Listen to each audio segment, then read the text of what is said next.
what was your journey? How did you land up to psychology instead of MBBS? Forensic psychology is nothing but related to the psychology that influences the legal aspect of things. What's the difference between a BA psychology and a BSc psychology? It's half science and half arts, so.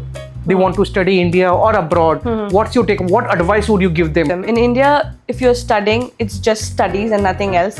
What is the role of importance of part-time jobs? The child needs to do a lot of other holistic things also, like searching for part-times, like traveling. Let's connecting with people. Namaste. Welcome to podcast Global Thinkers. मैं Arun Agarwal and overseas education expert.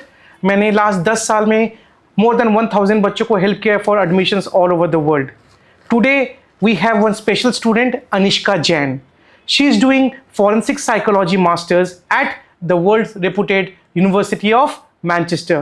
Welcome, Anishka. Thank you for having me. Thank you. How are you doing today? I'm doing very well. How are you? Great. Thank you so much. So, Anishka, let's come to the point. Please tell me about your journey, where you are from, your academic journey, so that students get to know about you. Okay, so hi, my name is Anishka Jain. I'm 21 years old. I did my primary and secondary schooling from St. Joseph's Matigara, Siliguri. I did my 11th and 12th from a PCMB combination in Delhi Public School, Siliguri. I went on to Christ University for my undergrad, BSc Psychology Honours, and then finally I'm doing my postgraduate in Forensic Psychology from University of Manchester. So, Uni Manchester, that's a big name. Yeah. So, how many students you have in the classroom? In my classroom, that was I think the special thing about me for choosing this course. It's a small cohort, very selective. Their interview process were also very rigorous. So it's like 15 to 17 students at max. So I assume 15 students from all over the world. Yeah, from all over the world. So so you can, I'm sure my students can understand how difficult it is to get into that particular course at University of Manchester. Just 15 students from all across the globe. So now let's come to the point. Few important queries that I get as a counselor. So you said you are from a PCMB background. Yeah. So during my counseling sessions, by default, majority of the parents, they say they want to go for an engineering course for a PCM, or for a PCB, they want to go for a MBBS. Yeah. What was your journey? How did you land up to psychology instead of MBBS? Okay, so I had a habit of reading and I was quite interested in the psychology subject. But my parents, being Indian parents, they are like, you need to crack NEET first. So I'm like, okay, fine, I'm going to do that. I'm going to try my best to do that. But if I do that, I'm going to go and study my psychology course. So that was like a deal I struck. So finally I cracked NEET, and then my mom is like, okay, fine, do your psychology. So I chose the best university there is apparently, in my opinion, for India to study BSc psychology, and I pursued it. So why do you think psychology you preferred over MBBS? What was the thought process behind it? Physical doctor, a lot of people are studying about that. Yes, MBBS is a very important field, but I think mental health I don't have to tell you about the importance of mental health in nowadays. After the rise of COVID, we've seen how it happened, right? So yeah. The reason why I insisted this is, as a counselor, I meet day in and day out parents insisting that for PCB or a biology student, the only career option is a MBBS. Not really. When I talk to them about psychology, they say, nahi, we don't want mental health cases. My child should not interact with people with mental issues. So this is the perception that I want to inform my parents and the audience, that please understand MBBS is an excellent choice, but there are also a lot of career options beyond MBBS also. So a lot of students who drop 1 year or 2 years after 12th for preparing for NEET exams, it's excellent choice. But even if you're not able to crack it, do not get disheartened. Yes, definitely. So another question that I would like to know again from my students, they ask me, what's the difference between a BA psychology and a BSc psychology? Yeah, so BA psychology will focus more on the counseling aspect of psychology. Whereas with BSc, you will study about brain parts, the region of the brain, what emotions they control and how they are linked to the entire body. You'll study about the nervous system, you'll study about the evolutionary biology aspect of the human brain. And I was pretty fascinated by that, being a NEET student itself. So yeah, that's the main difference. But you can actually do your master's in science and psychology even after you've done your BA in psychology.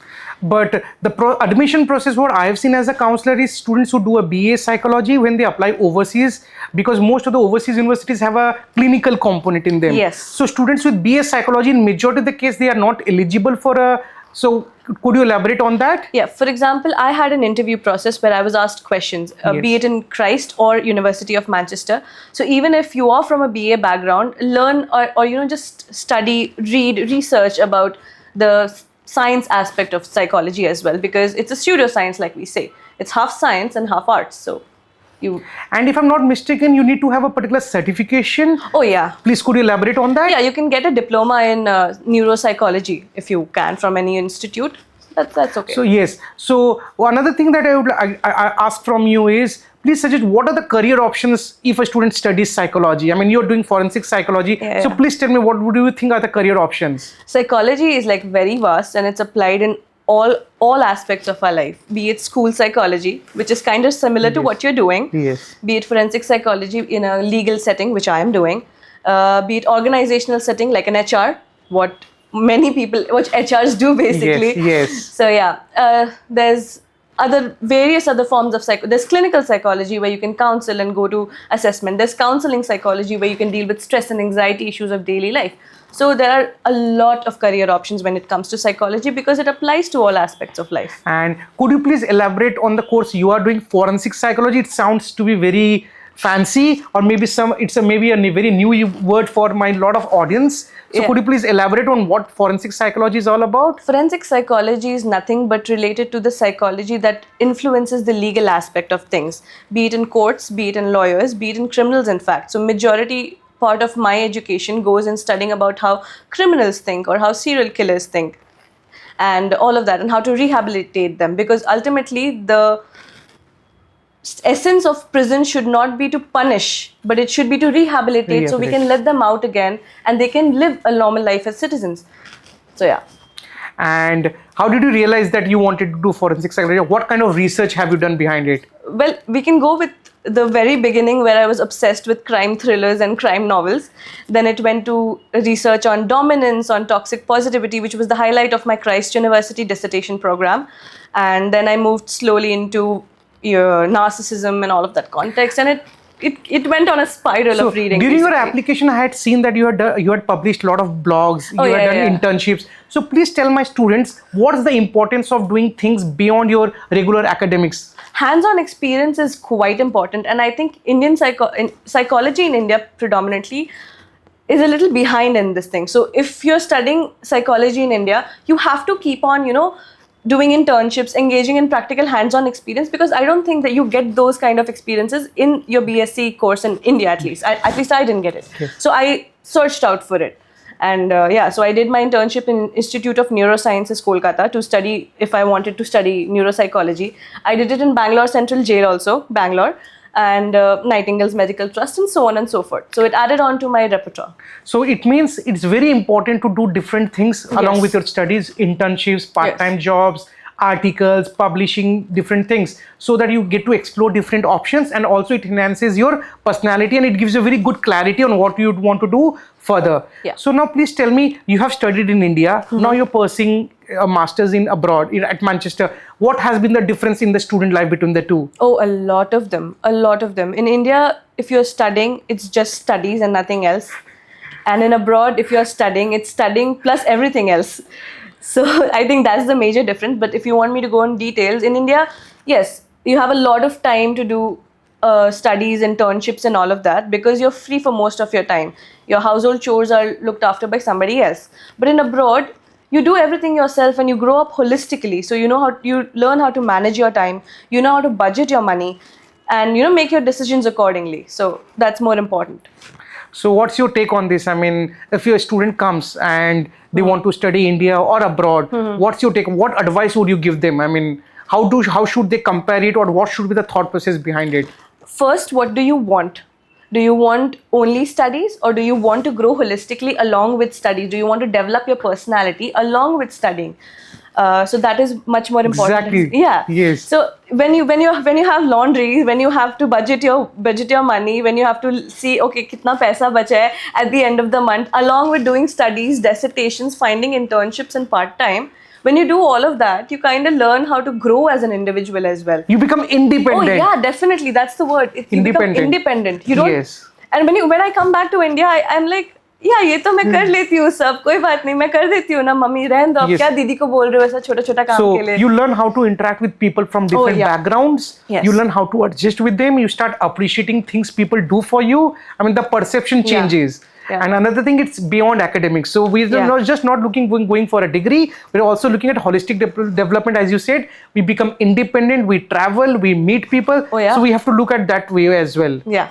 Perfect. And what do you think would be the next course beyond psychology for students watching this podcast from biology background specifically? From biology background, yeah, you can go to neuroscience, you can go to biotechnology. There's so many courses along. If you want to search, just search for the University of Manchester website, you'll get all of the courses as well.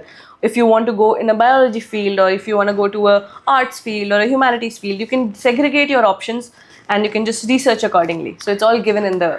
Most of these developed nations also give the option of doing part-time jobs along with the studies. So number one, my question would be, what is the way that teaching methodology? In India, we mostly have typical classrooms. They come, they teach. How does it work? How do they teach in overseas universities? Followed by, what is the role of importance of part-time jobs? Okay, first I'll answer your question number one, because that is very important and something I love about studying abroad. In India, you come to the class, the lecturer lectures, and you go home, chill, exam, just before exam, you flip your pages. In UK, I have to complete, suppose Tuesday I have my class from 10 to 4. On Monday, I have to sit with that material, pre-teaching material that's already given by the university, sit for 3-4 hours, understand it, because I will not understand Tuesday's class if I don't do the pre-teaching on Monday. That's the majority. I think that's the major part of difference in Indian and abroad teaching methods. And I think it's very nice because there is no concept of rote learning at all. At all. You understand it, you grasp it, and that's it. Implementation of knowledge, application of knowledge. I don't have exams. I just have assignments that is based on practical applications of whatever I learn. And I get marked on that. Simple. So we always assume exams is all about just learning concepts and going and just writing them down during those 2 to 3 hours. Not really, yeah. So the approach is completely different. And if I'm not mistaken, even the university teaches you not like 5 days in a week or 6 days in a week. So could you please tell something on that? So they are very flexible. They understand that a child doesn't just need to learn and study and keep going on, in the same direction. The child needs to do a lot of other holistic things also, like searching for part-times, like, traveling, let's say, connecting with people, all of that. The child needs to do all of that. And that's where part-times come in, so if you can go ahead along with your studies, I think my studies is just 2 days a week. After that, I study on my own. I'll search for part-time. I do my part-time. Yeah, and all the household chores as well. My last and the most favorite question, an advice to the students who get distracted by social media. Why I'm asking this question? Again, majority of my parents have this concern that my child is very talented, but they have been distracted by social media. What you have done so far to control your social media addiction, or how you have handled social media so far? I have not lessened my social media. I've just channelized it in a better direction. I still use my phone a lot. I still use my laptop a lot, but I do it for research. I do it for stuff that I'm passionate about. I read blogs and articles that I'm passionate about. I follow pages, Instagram pages, YouTube pages that really feed into my knowledge, other than, just diverting my time into mindless stuff. So this is again a common feedback that we have. This is our second podcast, and I think this is a common thing that we have observed among both our students. In the first podcast, student going to Harvard MBA, and Anishka now studying at University of Manchester. It means we have the internet, we have the technology at hand, but we need to learn to use it in the right way. Yes. Instead of using it for distraction, we have to use it in our favor. We need to do things that will add benefit to us, that will add value to us. Yeah. I mean, what's your take? Definitely. As a studying psychologist, definitely. Absolutely true. Thank you. So I think we are done with majority of the questions, and I hope this conversation helps to a lot of our students. Yeah. And anything at any point of time, if any viewers want to get in touch with us, they want a mentorship from any of our guests, we are more than happy to help all of you. Thank you for listening to us, and we appreciate. Thank you so much. Thank you.